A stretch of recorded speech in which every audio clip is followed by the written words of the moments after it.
আসসালামু আলাইকুম। কিছুক্ষণ আগে আমাকে একজন একটা নিউজ ক্লিপ পাঠালেন এটিএন বাংলা নিউজের। তো সেখানে টাইটেল বা শিরোনাম হচ্ছে ধর্মভিত্তিক রাজনীতি চান না ডক্টর আসিফ নজরুল। আমি বিনয়ের সাথে এটিএন বাংলা নিউজকে জানাচ্ছি, ধর্মভিত্তিক রাজনীতি চাই কি চাই না এটা নিয়ে আজকে কোথাও কোনো আলোচনা ছিল না। ধর্মভিত্তিক রাজনীতি ধর্মভিত্তিক রাজনীতি ধর্মভিত্তিক রাজনীতি এই শব্দটা কোনো সভাতে আজকে আমি উচ্চারণই করি নাই। ধর্ম নিয়ে রাজনীতি করার মানুষকে ধর্ম নিয়ে রাজনীতি করার মানুষকে ধর্ম নিয়ে রাজনীতি করার মানুষকে মহলকে সেটা যে দেশেরই হোক বাংলাদেশের হোক তাকে অবশ্যই পরাজিত করে আমরা আজকে বৈষম্য বিরোধী ছাত্র আন্দোলন আমাদের দেশ গড়ার যে মহা সুযোগ এনে দিয়েছে সেই সুযোগকে কাজে লাগিয়ে বাংলাদেশকে আমরা উত্তরোত্তর সমৃদ্ধির দিকে নিয়ে যাব। আপনারা নিজেদের সংখ্যালঘু বলবেন না। সুব্রতদা আছেন, উনি জানেন আমাদের সংবিধানেও কাউকে মাইনরিটি বলে নাই। আপনারা ভাই কোথার থেকে এইসব টাইটেল বানান? তো মানুষকে বিভ্রান্ত করে। আমি দুঃখ পেয়েছি। আমি আপনাদের কাছে অনুরোধ করব, আপনারা বুঝে না বুঝে যে কোনো কারণই হোক প্লিজ মানুষকে বিভ্রান্ত করেন না। আমি এই ধরনের কোনো কথা বলিনি। আপনারা শিরোনামটা আমার বক্তব্য দেখে আশা করি ঠিক করে নেবেন। ধর্ম ব্যবসায়ী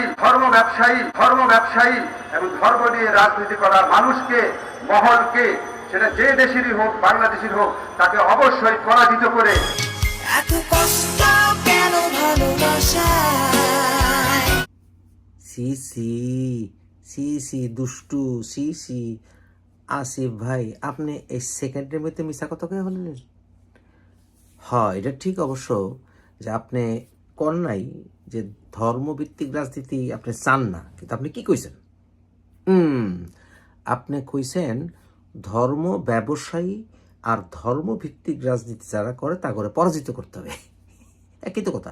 এবং আপনি সংবিধানের কথা উল্লেখ করছেন যে সংবিধানে এইটা আছে সেইটা আছে, সম অধিকার আছে, কিন্তু ভাইজান আপনি ধর্ম ব্যবসায়ী আর ধর্মভিত্তিক রাজনীতি দুটারে কিন্তু মিলে ফেলাইছেন এক লোকে, এবং দুইটারে আপনি তিরস্কার করছেন।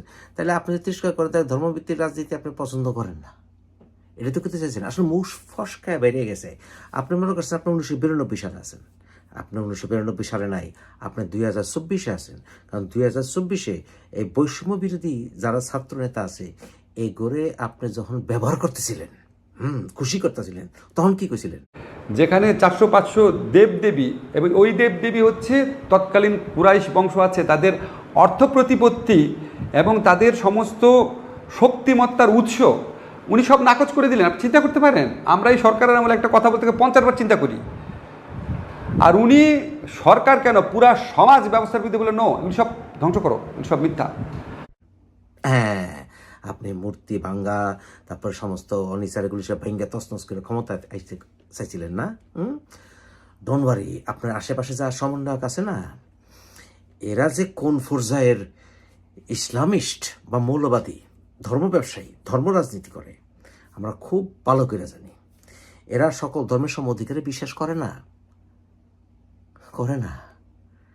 সেকেন্ডের মধ্যে আপনি চলে গেছিলেন 1992 সাল, যে সময় আপনি ঘাতক দালাল নির্মূল কমিটির একটা ফাউন্ডার ছিলেন, এবং যেই সময় আপনি দেওয়ার সাইদির বিরুদ্ধে লিখছিলেন।